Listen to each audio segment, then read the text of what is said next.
Hall of Fame shit, nigga. Keep it. Come on, get out there. Get out there. Good catch, my boy. 5 Unit Nation, man. Number one, man.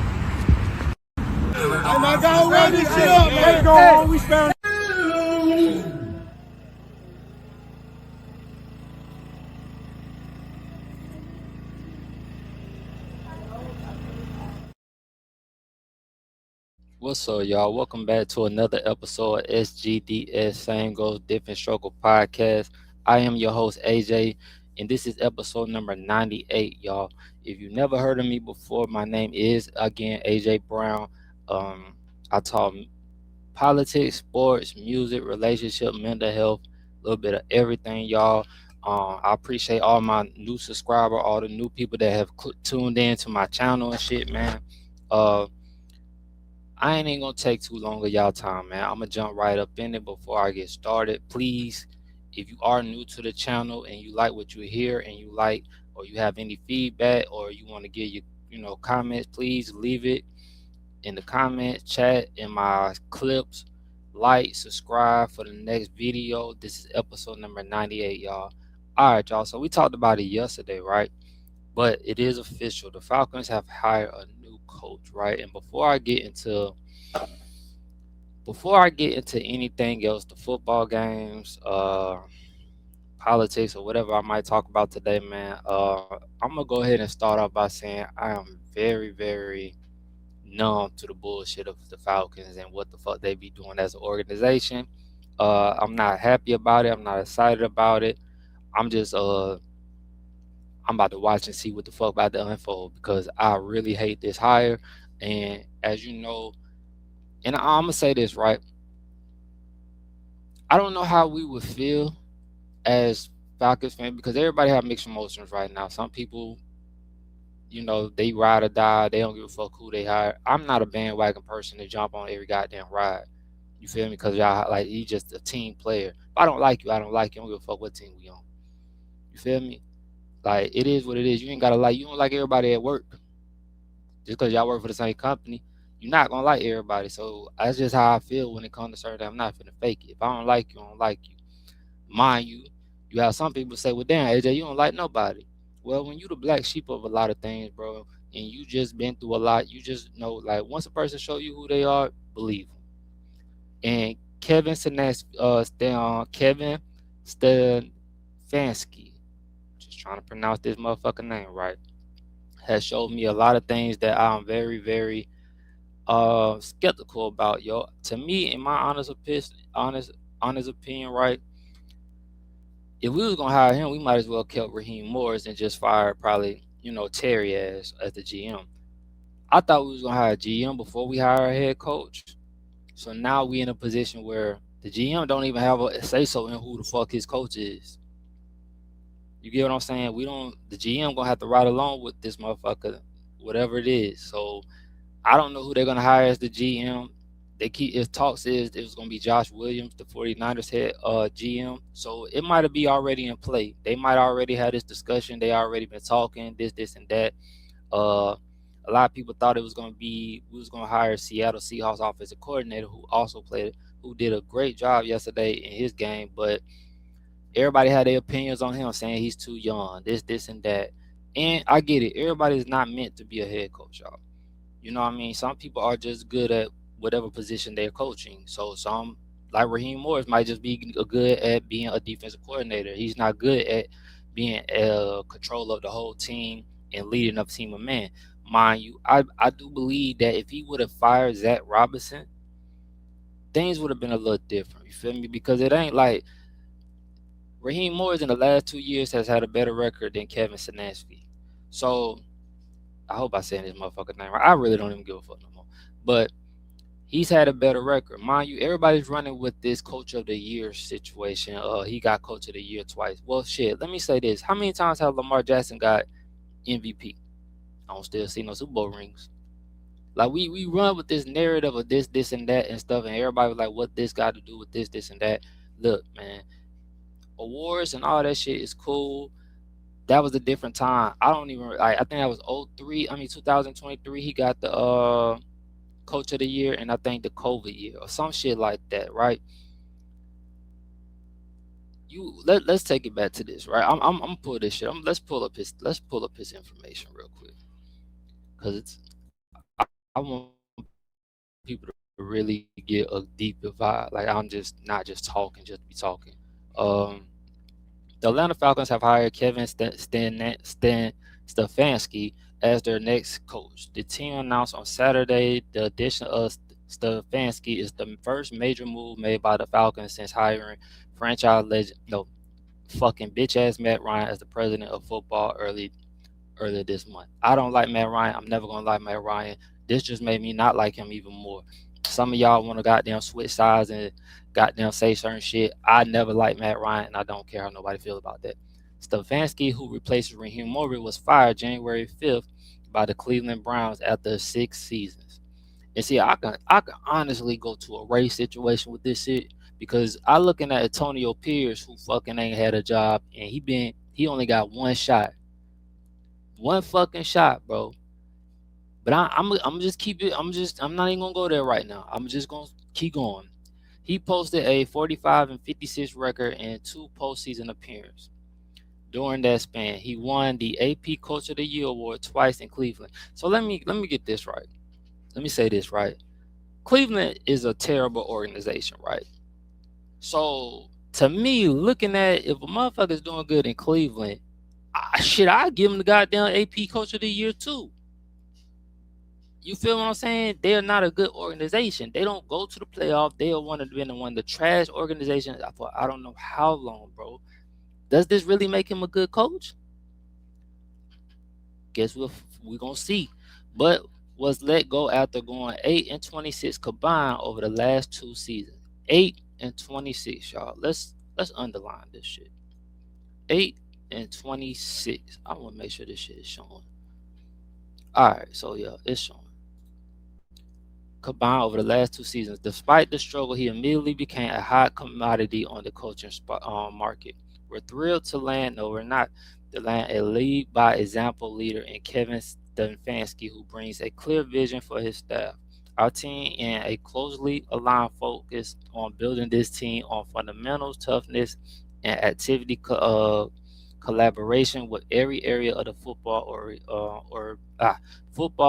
orientation.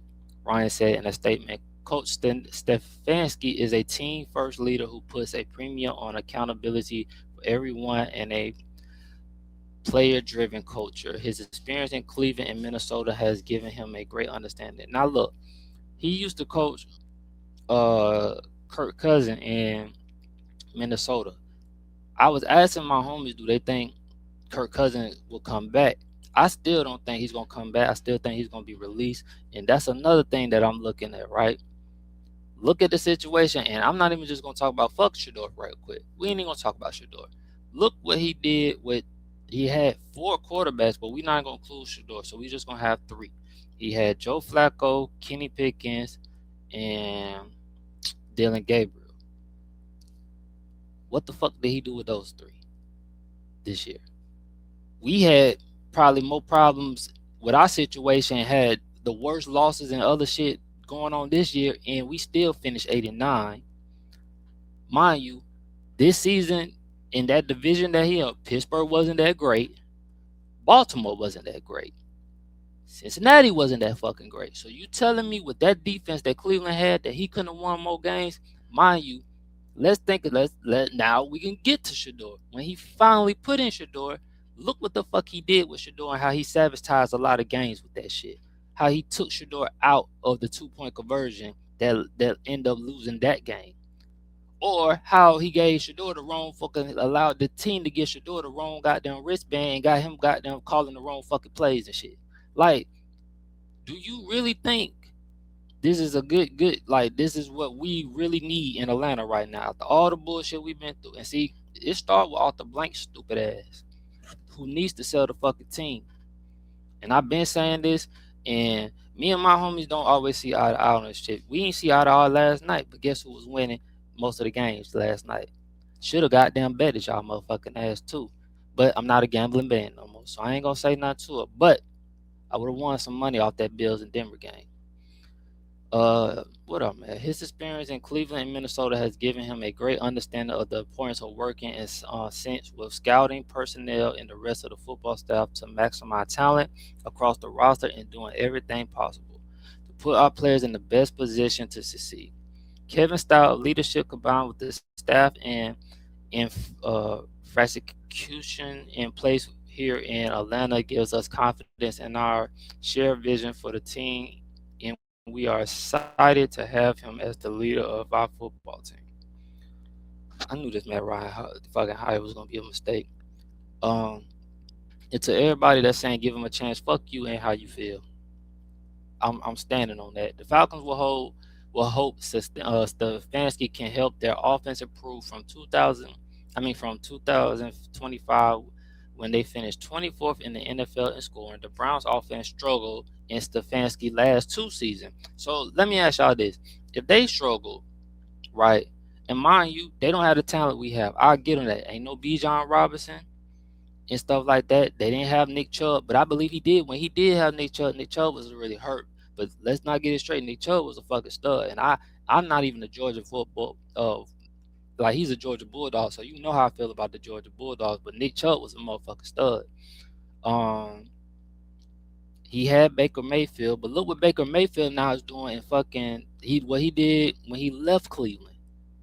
Even though he made the playoffs that one year, look how better he's been ever since he left Cleveland.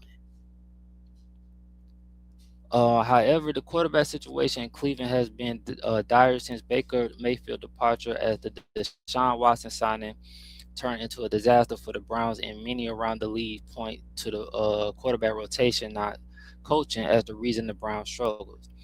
Okay, I'll say this, right? Look how many quarterbacks, right, Kyle Shanahan has had. From Jimmy whatever his name, Jimmy. He had Brock Purdy, he had Matt Jones, and I believe he had another one. And these motherfuckers have been in the playoffs. So we not gonna use this excuse, bro, as it's just a quarterback situation, bro. Because if you that coach, you gonna make it happen. In Atlanta, Stefanski will have Michael Penix Jr., which we don't even know how that's going to turn out, into entering his third season in the NFL, but coming off another ACL injury that ended his season in November. Penix complete 60.1 of his passes for 1,982 yards, 9 touchdowns, and 3 interceptions prior to his injury in the 10th game of the year. Kirk Cousins played well in the 8 starts, including the Final Four wins that put Atlanta into a three-way tie atop the top of the NFC South at 8-9, with the Carolina Panthers winning the tiebreaker. Mind you, if we would have, beat Carolina and not let them blew us out 30-0, or if we had beat the Jets, like certain games we should have won. We shouldn't have lost to Carolina like that. We shouldn't have lost to Miami. We shouldn't have lost to the Jets. That cost Raheem Morris his fucking job. The Falcons have won the division. The Falcons have not won the division since 2016, y'all. So what's that? We're literally in 2026. When they went to the Super Bowl and when they went to the Super Bowl and haven't had a winning season since 2017. So we almost going on 8 to 9 years without being in the playoffs, y'all. And we're putting our trust in Stefanski. Wow. Stefanski clearly has experience taking a struggling franchise and quickly getting them to the playoffs. Now, I need to know how that season turned out that year that he took them to the playoffs. Who was hurt? How shit was going? I know the Pittsburgh had a winning season, and then I don't know what the Bengals doing, because Joe Burrow was probably hurt or something like that. Don't know what Baltimore was doing. I gotta see that. I gotta see that year and look into that shit. As he took the Browns to the playoffs in his first season in Cleveland, snapping a 17-year postseason drought. Listen, man, I'm not like everybody else.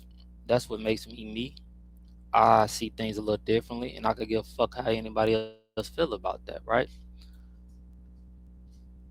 To me, man, this is gonna be like this. You got a lot of fans that's going back and forth. Some fans saying fuck this shit, they not gonna be fans no more. And I get it, dog. Like, don't get me wrong, I get it.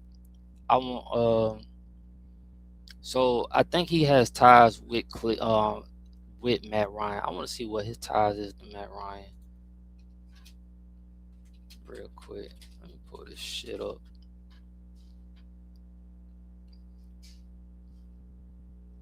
What's this shit called? Hold on, let me pull this shit up real quick.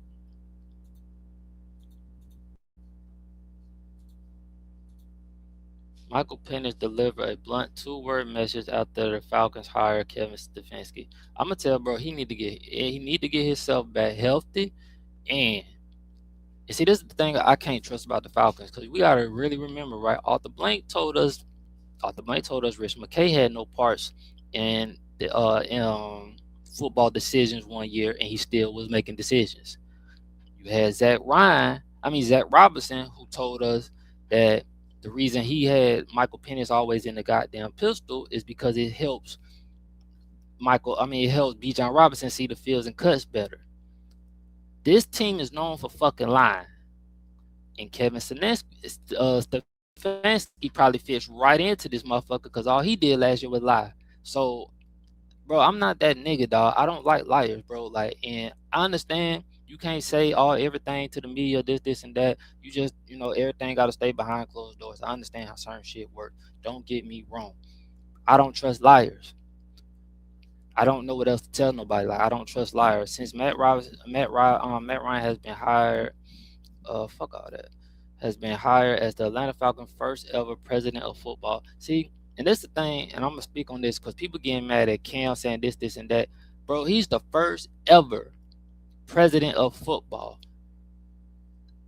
And I was talking to my homie on Facebook about this shit too, who was talking about Cam. Bro, Cam got Cam be saying some wild shit, whatever, but Cam ain't did nothing crazy. He hasn't been arrested since college. And for the dumb shit he did in Florida, like he don't like, and he's on ESPN, bro. He's on the BET, he got his own shit, and he got his own platform, right? I don't know his relationship really how him and Carolina is, but he was that nigga in Carolina, bro. And you don't see a lot of black. I don't even want to say black players. I say black quarterbacks that get these opportunities like a Matt Ryan. Or you got even like I told him with Troy Aikman. Even though Troy Aikman, whatever they made Troy Aikman in Miami, I don't even understand how he got any ties with that shit because he never played with Miami. You got a John, you know what I mean? And these are first time people. I think Troy Aikman had a position before, but he still, I don't even know what he got going on. But you had a John Lynch who's doing an excellent job at the 49ers, but he was the first time, I think he's the president or something at the 49ers. He's not the GM though, or no, he is the GM. I think, is John Lynch the GM? I think he might be the GM. But you get the only black person lately I've seen, it is some black GMs, but when I mean, I never really see them go past GMs in these positions. For Matt Ryan just to come in and just skip every fucking line without no goddamn experience, to me, it just shows how this shit still is, bro. And we gotta call it how it is, bro. It's only black minorities owners in this NFL. It's not a major black owner in the NFL. None. Magic Johnson is a minority. Like, none of them are major goddamn. So I don't give a fuck how people want to talk about, oh, this race, this. Some of y'all never experienced racism. So you can't speak on something that you ain't probably never experienced. You just be talking. From a motherfucker who really experienced the shit, I'ma speak on the shit because I know how it feels to be lowball in a position where you put in all this work and motherfuckers still try to give the success to somebody else because they don't want the image of what you look like to fuck the whole brand. Mind you, I'm the one bringing in I'm the one bringing in the money, the clients, and all this type of shit though. So when you experience shit like that, you have some type of it's a feeling that you feel when you see it all the time, bro. Like it's a trauma. And a lot of y'all don't understand that. A lot of y'all just be, y'all all some of y'all like to be integrated. Some of us like to be segregated. Like it's just some of us are different, dog. Like we all have different views. Don't mean we can't be whatever do business, but everybody have different views. Everybody have a different walk of life, a different purpose. Um, There is nobody that stands to benefit from this decision more than Michael Penix Jr. Okay, so let me ask y'all this, right? How is Michael Penix Jr. going to benefit after this? And none of the other goddamn rookie quarterbacks, and he's not even a rookie, but to me, right, he still could be looked at as a rookie because he really hasn't had a full season. So he's not even a rookie, but he's still not. You know what I mean? Like I think he might have had. Well, he played 4 games the first year, and he played 10. Maybe what is this? But he's only made 12 career starts, so he had not had a full season. So you don't see him under, because I don't even think under Washington he was under the center. That's gonna be a problem if he cannot be under that center, bro, because you can't do the play action like you need to. The play action don't work from the pistol like it do under the center, and that's just real shit. You feel me? Like that's just how this shit is. Mind you, we got two tackles that need to be replaced. Jake Matthews and Elijah. I think Elijah is gonna be gone. Jake Matthews is old as shit, bro. He's done wonders for us, but he's old. I've said this before, and I said this, and then people start seeing it at the last game when motherfucker Kirk was getting killed versus the Saints. Like, bro, with him being injury prone like that, you need some tackles in there, bro, that's gonna be able to protect him, bro. You feel me? Cause Bijan gonna do what he do. You get what I'm saying? Bijan gonna do what he do. Even though he didn't have a stellar game the last game versus the Saints, he gonna do what he do, bro. You know what I mean? And you got these contracts coming up. You're gonna have to sign. I don't know what they might franchise Kyle Pitts, but you got Bijan coming up and you got Drake London coming up. I don't even know if we're gonna be able to keep both of them or not. I don't know how this situation is gonna work with the money. Um, Jesse Bates coming up, I've been told, and I don't give a fuck about AJ Terrell, so I'm not even gonna really speak on him. They can let him go if I give a fuck and draft another cornerback for real, for real. But you got these players on offense that you have drafted that makes our offense go, because after Drake London, bro, if you let Kyle Pitts go and Drake London get hurt again and we ain't bringing in no talent, we gonna be fucked. And guess who we gonna be looking at? Two people, maybe three. Arthur Blanks, Matt Ryan, and Kevin Stefanski. We gonna be mad as shit. You get what I'm saying? I don't know if we gonna keep Tyler Algier or not. We have a lot of question marks for real, man. And I don't even know how. I really wonder how the Cleveland players felt about Kevin Stefanski. I don't even ask you. I want the people that's been there a long period of time. How did they even ask Miles Garrett how he felt about him, shit like that, certain shit like that. Who that? Nyla? You eat those what's them, baby? Rhymes. I'm gonna take you to the store in the morning, but them pork rinds cool, man. Listen, come here. My bad, y'all. I gotta check this real quick. You don't have to. Look, you can't be eating all these fast food. I mean, all this junk food and stuff, and I'm not finna be buying all this stuff. What kind of snacks are you trying to get, Jamarco? We not buying up all this stuff, bro. I'm on a budget, but you're not getting a lot of stuff. You like to ask for shit, and you're gonna get a real quick no. I'm letting you know now, huh? I got you a snack, bro. Let me get back to my shit. You feel me? So like, I don't know, bro. I don't even want to spend all day talking about this shit. It says Michael Penix Jr. seems to be pretty excited about bro. He just happy to still be on the team. To me, right about now, because I'm gonna be honest with you, he on a 1 year lease with this goddamn quarterback situation, and if he don't do good, like if he don't come back and do good, they gonna be looking for another quarterback in that 2027 draft. He might be fine this year, but that next year when we have our first round pick and shit, bro, let us not win this division, or let us not have a good season, not even make the wild card, bro. Let us fuck the division. We ain't even gotta win the division. Let us not make the wild card, bro.